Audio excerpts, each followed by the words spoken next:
As a therapist, what do you do if your client says to you, I know that what I'm thinking, this thought is irrational, and I'm even able to think about it in different ways, but I'm still so distressed. This is the problem that acceptance and commitment therapy, ACT, in third wave CBT solves. Welcome to the Art of Therapy, Season 3, Episode 14.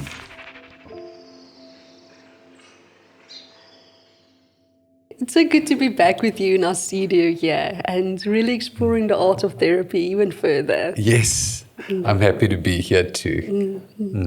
I think, just to backtrack a bit, so the last time we really went into cognitive behavior therapy and exploring how CBT is such a simple but such a powerful way of looking at human beings and understanding them. And a part of what we looked at is that it's not so much about what happens to us, but how we interpret it. And then, of course, the next step of how we deal with it. That's maintaining the distress what we're experiencing. So then in the last episode, we really started to have a look at the loops of cognitive behavior therapy. And one of the key things that we looked at is that it's about the avoidance. Yes. And how every time we experience distress, we avoid it, but then that maintains the behavior again. And it sends a signal to our brain that, yes, there was actually a threat and the situation is dangerous. But then that behavior gets reinforced. Yes. It's so, one wouldn't think it is like that, but it is. These loops are so clear and how they are self-reinforcing and where the behavior itself, in fact, reinforces and is a very strong reinforcer of that misinterpretation or that particular thought about the situation. And when those loops, like you say, is so strong, but then where CBT comes in is really actually understanding those loops, but then assisting clients to face situations in a different way, to look at their thoughts in a different way, and then to break that pattern, to break that loop. It's really empowering. It really is, yes. So maybe for today we can just look a bit more at those loops again, and really exploring that a bit further. I think this is so important because really what we begin to look at then is a move, and we've already begun to touch on it, but let's look more closely, would be how CBT's evolved and how it evolves into second wave and ultimately again into third wave. But the main development, if we just look at the logical line of development, is first we've got behavior, then the move for beginning to look at cognition and behavior. And where we move it to in second wave is, all right, we know that there are these loops, as it were. And it's a more, in CBT, the first phase, the core of it is really more a general model of distress as it relates to the cognitive distortions or difficulties.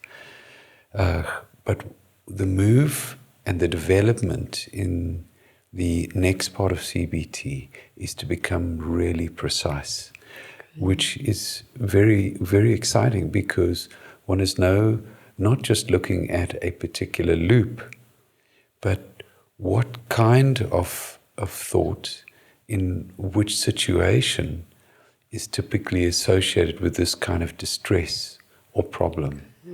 And that's where CBT becomes very, very focused, laser focused, and is so pragmatic.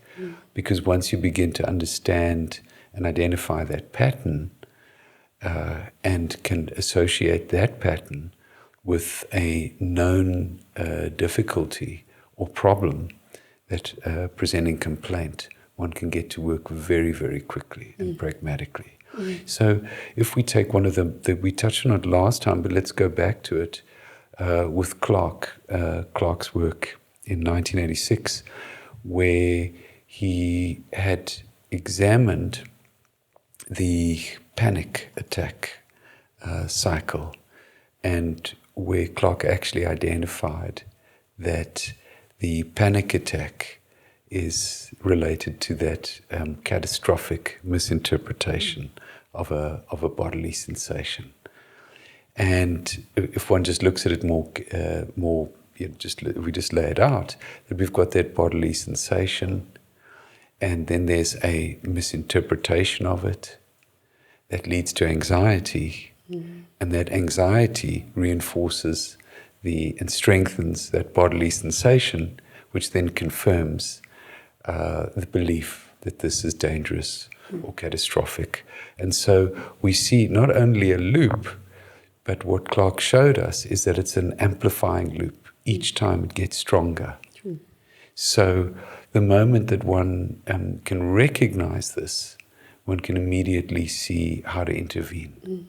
And one of the other developments was really around beginning to look at social anxiety that Clark and Wells looked at some years later, about a decade later, 1995, where they now began to identify what are the elements of it. And usually when it comes to a social phobia, the first part of the process is a self-focus. And then with that self-focus are the safety behaviors. And we spoke about that. Yes. And then as there's the safety behavior, we're going to get, after the event, we're going to get this post-event rumination. And so when one begins to look at this cycle, one can just see this pattern occurring repetitively.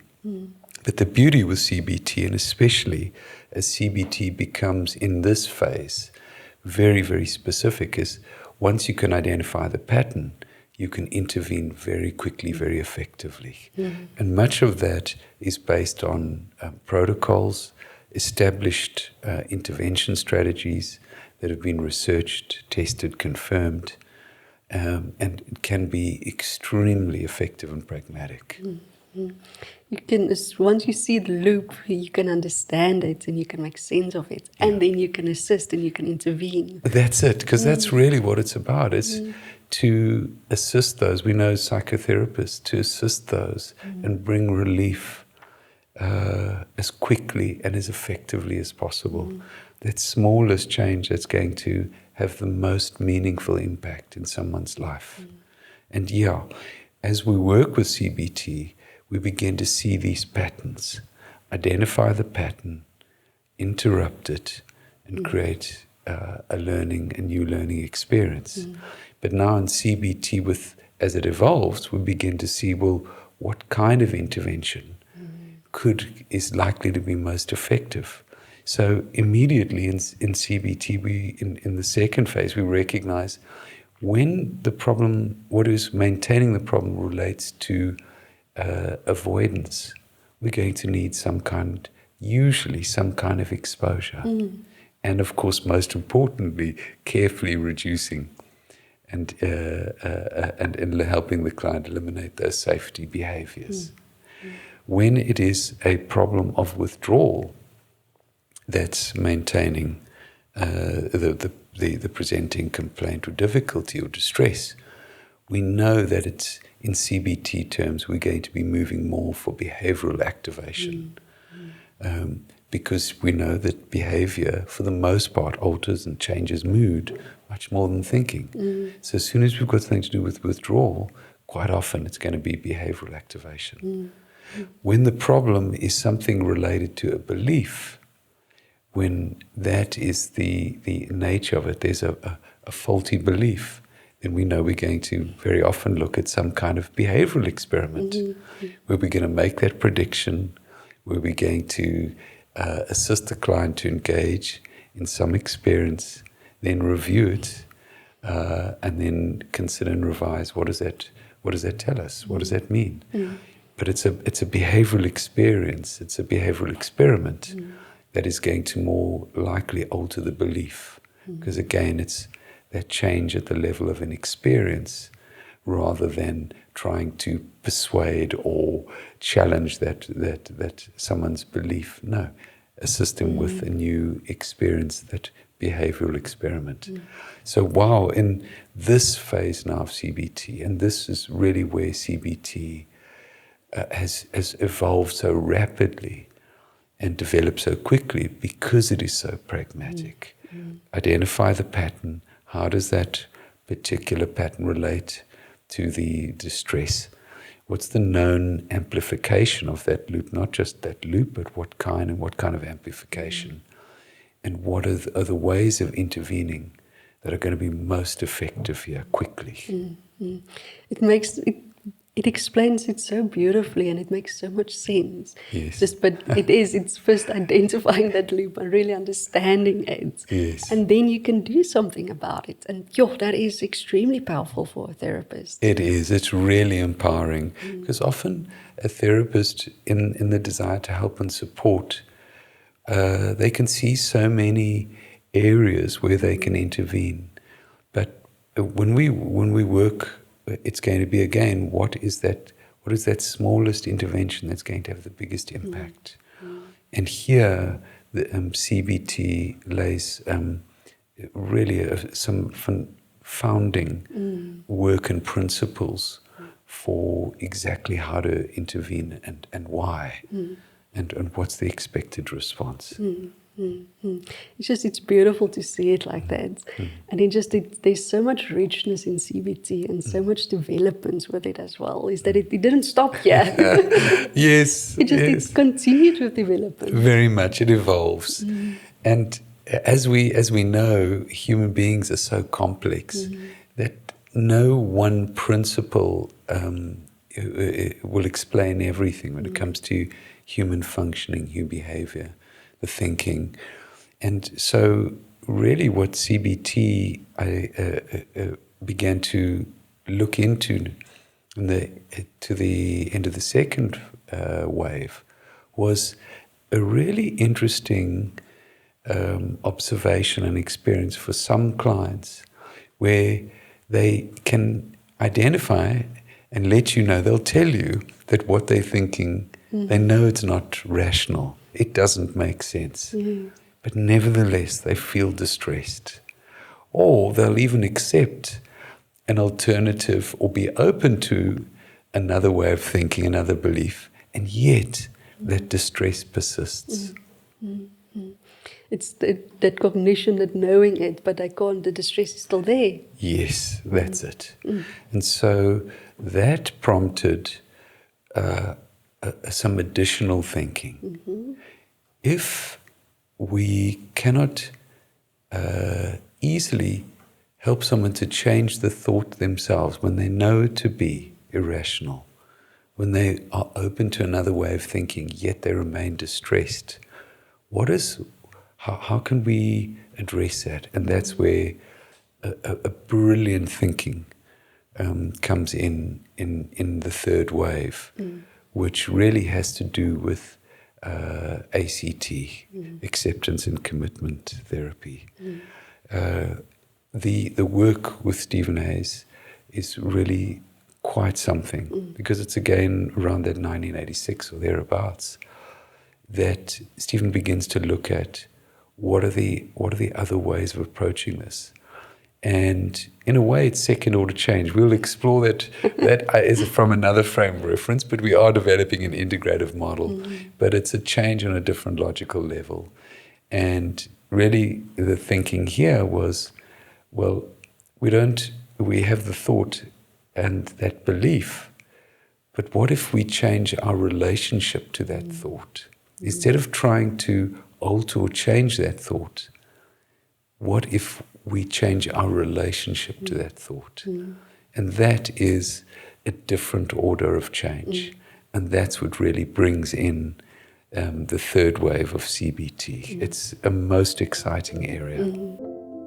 Psychotherapy is not only a profession, it's a state of being. And for that, it requires continuous learning, training, and refining your skills. If you would like to become better in your role as a psychotherapist, come and join Dr. Warwick Phipps for in-person training at Treatment Work Centre, where you will experience training like never before from a thought leader and expert in psychotherapy. If you would like some more information on our training or to book a training session, please visit the link in the description. And also, if you find these podcast episodes meaningful, please subscribe to The Art of Therapy. It creates that where people get stuck. It really gives an option to it, to have a different look at it. And Yes. It's about the relationship to the thought. It's not the thought and changing the thought. Yes. It's about your relationship to the thought. Yes. And it's for very specific kinds of thoughts or beliefs. And one of the principles with ACT is where it's understood to be a form of fusion, that a cognitive fusion, where someone is fused to that thought. They may have the thought, for example, I am a failure, and they're so fused to it, they experience it, they are it. It is actually experienced as this is my reality. I'm a failure. And that is can be profoundly distressing and immobilize one. And how do you change that thought then? Yes. Because that becomes extremely difficult when they're fused to it. Yes, and that's exactly it, because they are just experiencing it is them, it defines them. And so with ACT, one begins to recognize, well, instead of beginning to trying to change that thought again, instead of trying to change that thought, I am a failure, it's something more like, well, when you have that thought, what happens? Or where does that thought lead you? And the moment someone can engage with it that way, there's a distance there. There's a perspective. And it's really what in CBT or ACT terms would be diffusion. Someone is just further enough away from it to begin reviewing it, considering it, letting it be, as it were, changing their relationship to it. And that it creates so much more possibilities there, because then you're not so close to it. It's not a part of you, but Yes. it's your relationship to it. Yes, very much. And in that moment, one can now just let it be, consider it. Where's that leading? And one is not trying to eliminate it, trying to change it, and it doesn't define the person in that moment. Yeah. Is that where the acceptance part of the ACT comes in as well? That it's not a hopelessness, it just is what it is, but it's that space that's created, and an acceptance of where that belief, where that thought is. Yes. That's it. Once one understands the shift here in third wave, one's changing one's relationship. Well, that opens up so many possibilities, because what ACT had found was, Hayes had found, is that very often it's defined by this fusion, with this particular thought fused to it, and then an avoidance of internal experience. And so once one can understand this process, then the consideration is, well, if we can become fused to a thought, well, we can defuse. And so that's really important. And then if there's avoidance of some internal experience, well, we can start to move to, if we can begin to have some acceptance through a process of diffusion, that will bring with it well, now we can also move and consider more, how does one, and helping a client accept that.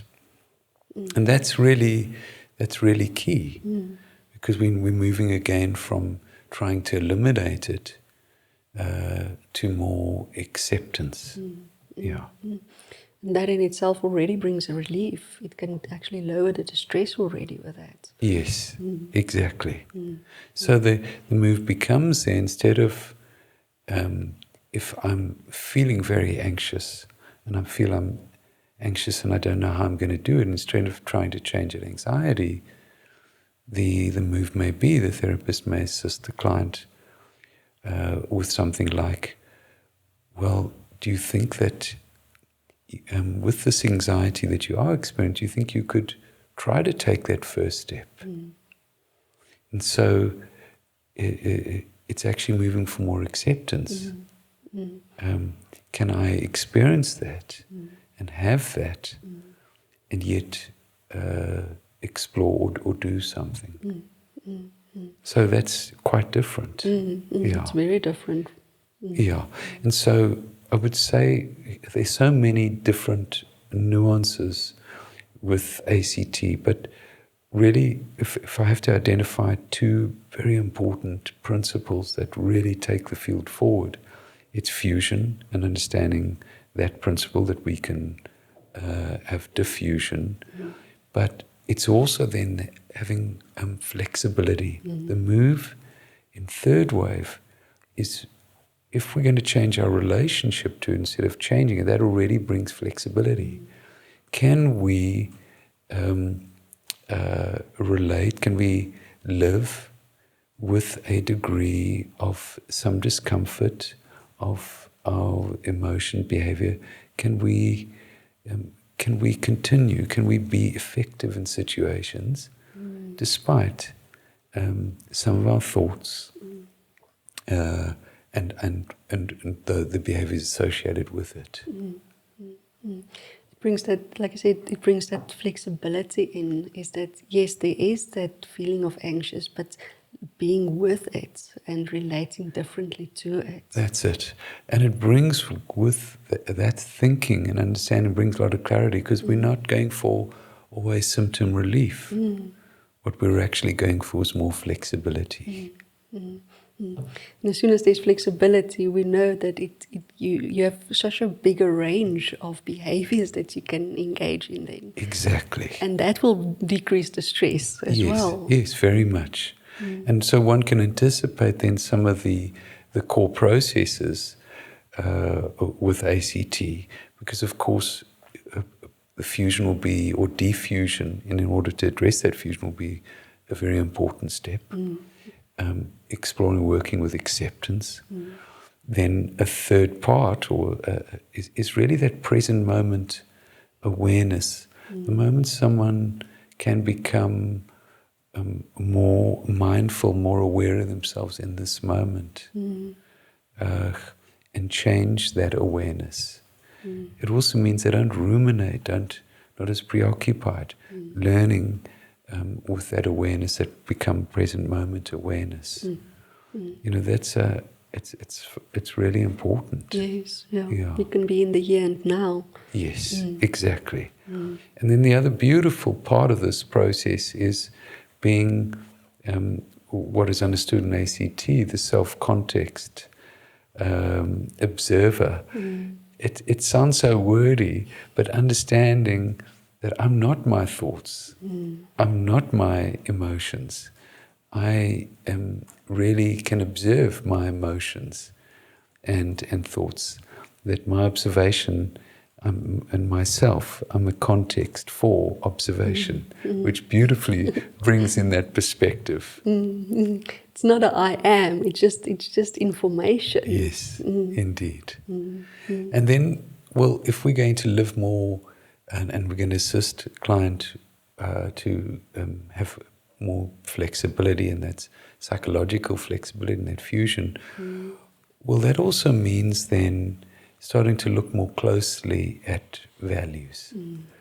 And what are one's personal values? And can someone have that flexibility, even with a degree of discomfort by way of thoughts or emotions, but can they move directionally in terms of their values? So it's a move from goal setting to more, what are my values? What's my direction? And yes, we can do that. That's achievable, to do things more in line with our values. And it gives us a guideline of where we want to move towards. Yeah, exactly. And that really brings in the final part, which is that committed action, or commitment to action, where we really continue to, by way of our own action, we commit to it, and we live in accordance with our values, whilst we have that flexibility of accepting and tolerating by way of our relationship to some of those thoughts and emotions. But we can manage and being clear on our behavior and our actions that align with our values. Yeah, the way you put it out, it actually it makes so much more sense, and the different parts, that's all important in the ACT therapy, and the cognitive diffusion with the acceptance, which creates that flexibility. Yes, and then being able to be in the here and now, and with the self context of being able to have that perspective, but being present then. Yes, and then the fifth and sixth one of actually looking at your values and understanding what's important, but then also having the actions to follow up on that. Yes. So it just, if I look at it, it becomes so clear in those different parts. Yes, exactly. And I think that's the beauty of where we begin to look at ACT in third wave. In no way is it a replacement of core CBT and of second wave. It's a development of. It's got very, very specific use and utilization. And again, that's where, just as one can begin to see that it has to do with changing the relationship to thoughts, well, what else is possible? And that's really what ACT as well. It invited further development, further thinking. We begin to see, well, how do we work with someone where there's emotional dysregulation? And what does that have to do with cognitive work and assisting someone? And that has got a very special place in third wave. What happens where someone is really ruminating very deeply, something just going round and round? How do we intervene there? And there's some really remarkable developments in third wave too that have been developed. And finally, then, what happens when someone is experiencing some distress from situation to situation, relationship to relationship? Well, very often we know that is something very painful, and something that relates to unmet needs with very strong association, and often at an early age. And so really we have very nuanced and very specific applications that we explore then as we move with a third wave. I think it's beautiful that, and it shows you that CBT is there, and that's the part of the second wave. But now we're looking at even the more specific nuances, and yes, ACT is one of them, but there's even more to that. Oh yes. And I think I'm very excited to look at all of these other specific developments and applications as well. Yes. But maybe we should pause it here and then look at that in the next episode as well. Yes, I think so. Thank you for joining us on The Art of Therapy. If you found this episode meaningful, or if it expanded your knowledge, we would love to hear from you in the comments section. We are looking forward to continuing this journey with you. Until our next episode.